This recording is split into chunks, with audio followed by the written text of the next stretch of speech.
মধ্যপ্রাচ্যে ইরান ও ইসরায়েলের মধ্যে সংঘাত দিন দিন বাড়ছে। এই দুই দেশের সামরিক শক্তি নিয়ে বিশ্বজুড়ে চলছে নানান আলোচনা।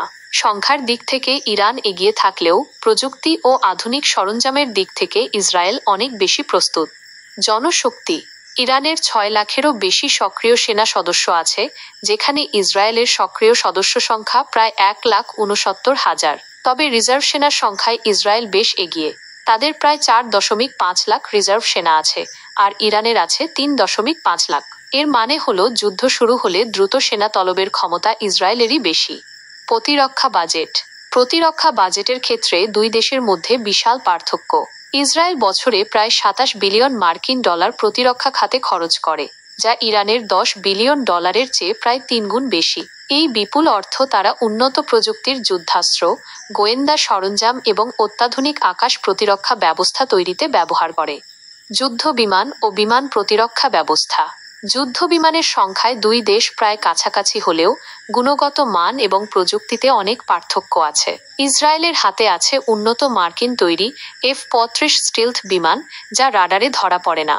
অন্যদিকে ইরানের বেশিরভাগ যুদ্ধ বিমানই পুরনো সোভিয়েত আমলের সুখোই ও মিগ মডেলের, যেগুলো তুলনামূলকভাবে কম কার্যকর।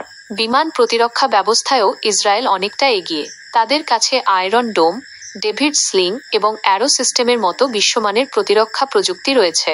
ইরান নিজস্ব প্রযুক্তিতে তৈরি বাভার -373, রাশিয়ার দেওয়া S-300 এবং খোরদাদ প্রতিরক্ষা ব্যবস্থা ব্যবহার করে। আর্টিলারি, হেলিকপ্টার ও সাবমেরিন: আর্টিলারির দিক থেকে ইরান অনেক এগিয়ে। তাদের প্রায় 7,000 ইউনিট মর্টার ও কামান আছে, যেখানে ইসরায়েলের আছে 500-র বেশি। তবে এই আর্টিলারির কার্যকারিতা এবং আধুনিকতা নিয়ে প্রশ্ন থেকেই যায়। হেলিকপ্টার ও সাবমেরিনের সংখ্যাতেও ইরান এগিয়ে। তাদের 19টি সাবমেরিন এবং 34টির বেশি হেলিকপ্টার আছে। অন্যদিকে ইসরায়েলের হাতে আছে 5টি সাবমেরিন এবং 46টি হেলিকপ্টার। তবে এখানেও প্রযুক্তির বিষয়টি গুরুত্বপূর্ণ, কারণ ইসরায়েল পশ্চিমা দেশগুলোর সহযোগিতায় উন্নত মানের যুদ্ধযান ব্যবহার করে।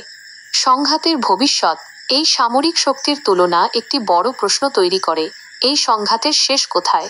ইসরায়েলের সাবেক কূটনীতিক আলন পিনকাশ মনে করেন, ইরানের পারমাণবিক কর্মসূচি থেকে আসা হুমকির কারণে বেশিরভাগ ইসরায়েলি নাগরিক ইরানে সামরিক হামলা সমর্থন করেন। তার মতে, ইসরায়েলিদের মানসিকতা এমনভাবে গঠিত হয়েছে যে তারা ইরানকে একটি আসন্ন ও অস্তিত্বগত হুমকি হিসেবে দেখে, যার মোকাবিলা সামরিকভাবেই করা উচিত, কূটনৈতিকভাবে নয়। তিনি আরও বলেন, ইসরায়েলিরা মনে করছেন তারা যা করছে তা সঠিক, এবং এটি 2023 সালের 7 অক্টোবরের হামাসের হামলার এক ধরনের প্রতিশোধমূলক প্রতিক্রিয়া।